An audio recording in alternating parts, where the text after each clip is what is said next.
Hi, welcome to New Heights Adventure Blog, episode 13. Today's episode is all about adventure therapy, and today we're catching up with Graham Pringle, who's got multiple degrees in that sort of field, currently doing his PhD in adventure therapy with a trauma-based focus, and yeah, here we are. Hello, welcome. Come for a paddle. Cool. Gonna go for a paddle.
So a couple of weeks ago I went on one of Graham's adventure therapy courses, which is really cool.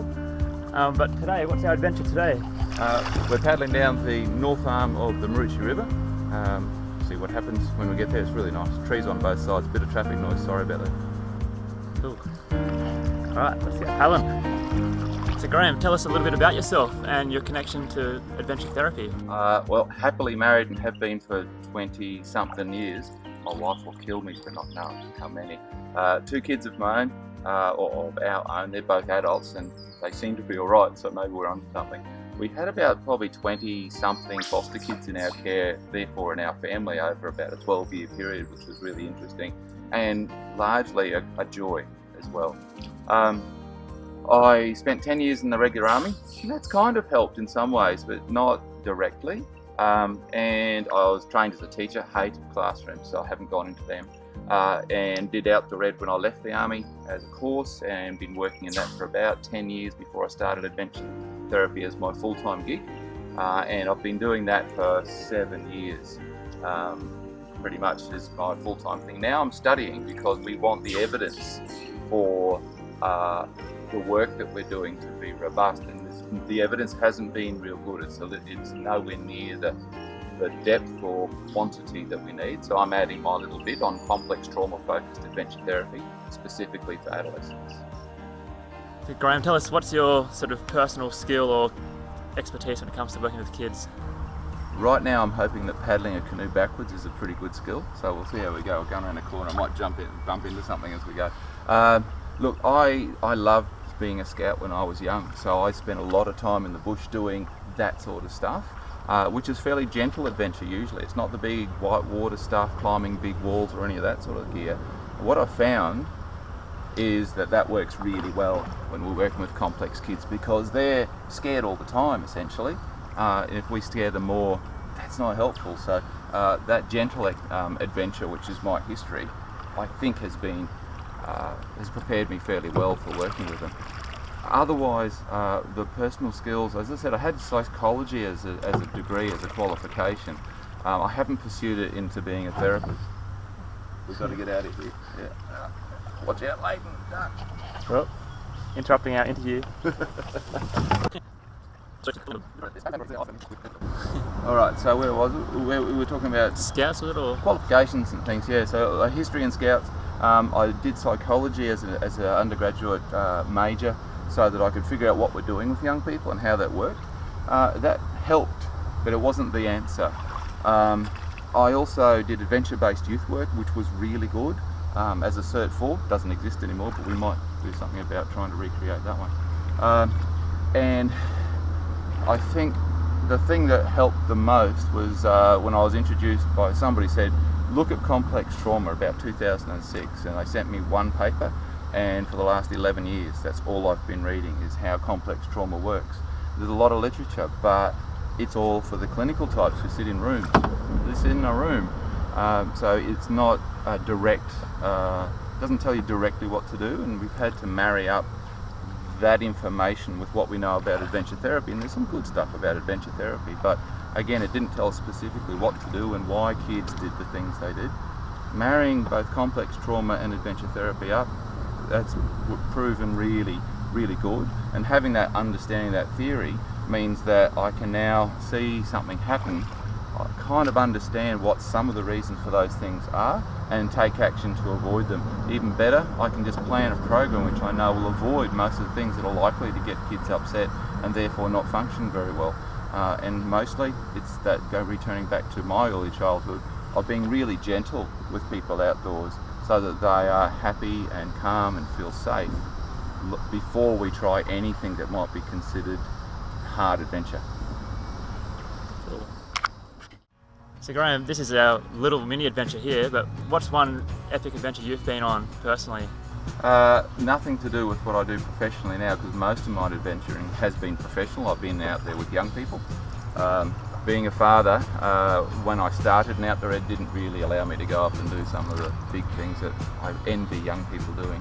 But before I got into Outdoor Ed, I did a couple of trips to New Guinea along old battlefields, and these are not the Kokoda track where everyone's walking. It was out in the Finistairs, tracing a particular battle that happened on Shaggy Ridge, and we were on the side of the ridge, and the ridge is like got visual, hey, so it's like that with bush on one side, grass on the other, and we were sleeping on a little ledge on this side, and it was just grassy, long grass, and it was a bit of a reasonable ledge. We could get about 15 people down there, no problem, but it was a bit of a slope, and I went to wake one person up just to see what they're doing. They're in a bivvy bag, they're all zipped up, you know, because it's Mozzies, and I found where he was supposed to be, because we're in the army, we're doing sentry duty, so I went to wake the guy up in the middle of the night. I found where he's supposed to be, but he wasn't there. But there was a grass hollow, and I followed the trail that his sleeping bag in his bivvy bag had made as he wormed his way down across the platform towards the edge of this 600-metre drop down to the Finisterre River below, which you could see with white water. And I found him about, I reckon his feet would have been about a metre from going over the edge, and he had moved a good 4 metres while he'd been asleep, just slithering down. And if I hadn't got him, I reckon there would have been a few screams and could have ended pretty tragically. So it scared the crap out of me. I was very careful from then on about those edges. So Graham, what's your worst moment or worst decision or mistake you've made working with young kids? Look, unfortunately I made the same mistake many times over in my first few years of working with these kids. So I was following what we were doing and what we were taught to do in our outdoor ed training, and around abseils in particular, or high ropes things, where we're really encouraging kids to go, because it'll be the feeling of success when you get over the edge and you successfully land on the ground in one piece and you've governed your speed as you go, will be so good because you were in charge of your life through that period, and you'll be so much more confident about what you can do and being bold in the face of risks and things. And so many times these kids would dissolve into tears. I remember one guy going catatonic and falling into a ball. And as these things kept happening and I kept changing the style, trying to help reassure them beforehand, I realised that for those kids, they just shouldn't be abseiling. But it took me years to figure that out. Now that I know, I do, I think it's pretty cool anyway. Long before we get to the abseil, I say, guys, there's an abseil coming up, but you don't have to do it. All you have to do is say, thank you, Graham, I'm not abseiling today. End of story. Since I've been introducing that, hardly had a problem. Yeah? So giving them choice about whether or not they're going to accept it allows them to back out if they need to with dignity, but just continuing to encourage them to go in, and I still hear people doing it today and it makes me skin crawl. That doesn't really give them a viable choice without losing their self-respect, because I've let everybody down, and you see kids collapsing again. So it's just not worth the drama. Give them the choice is my advice. Most of them will continue to do the abseil, and those who choose not to, they'll maintain their dignity, and you'll get a much better result out of them for all the other things you do. And if you do a second abseil, they'll probably do that one, because then they trust you. Cool. So Graham, what's some parting advice for anyone in the industry or wanting to get into it? Look, I mentioned a couple of times being gentle, but understanding what we're trying to achieve, and with kids with a history of childhood adversity, it may be different to what we're trying to achieve with the bulk of the population. Come and do my course, and you'll spend a whole day of theory getting to understand all that, and then a day of scenarios afterwards where we try and figure out how to apply the theory to different outdoor activities. But if you don't want to do that, you can't access it or whatever, have a look at some of the theory that's available around complex trauma. I draw your attention to the Australian Treatment Guidelines for Complex Trauma. It's written for adults, but it's still pretty good.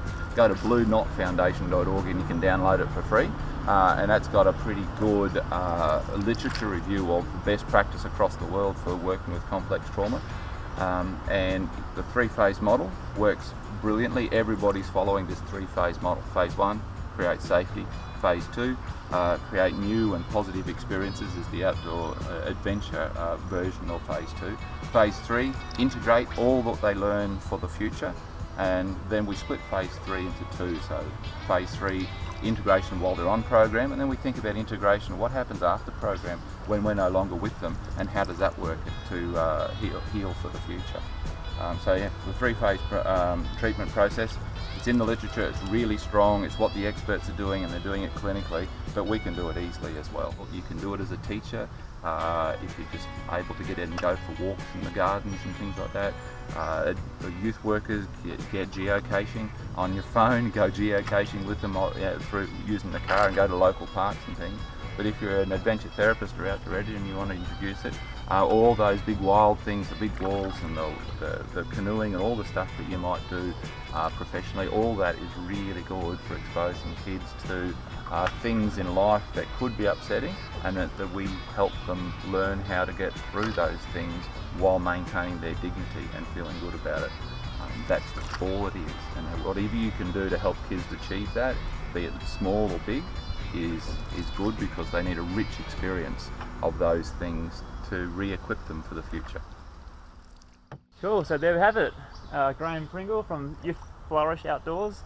Thanks for that little paddle and all your wisdom, and thanks for sharing with us. Anything else you want to add? I hope you'll enjoy paddling down the north arm of the Maroochy River. Sunshine Coast, place to be. If you take young people out for any sort of adventure out there, and they enjoy it, get excited, but they don't collapse and have a bad time and miss adventure, then you're healing them. It's as simple as that. There we go. See you later.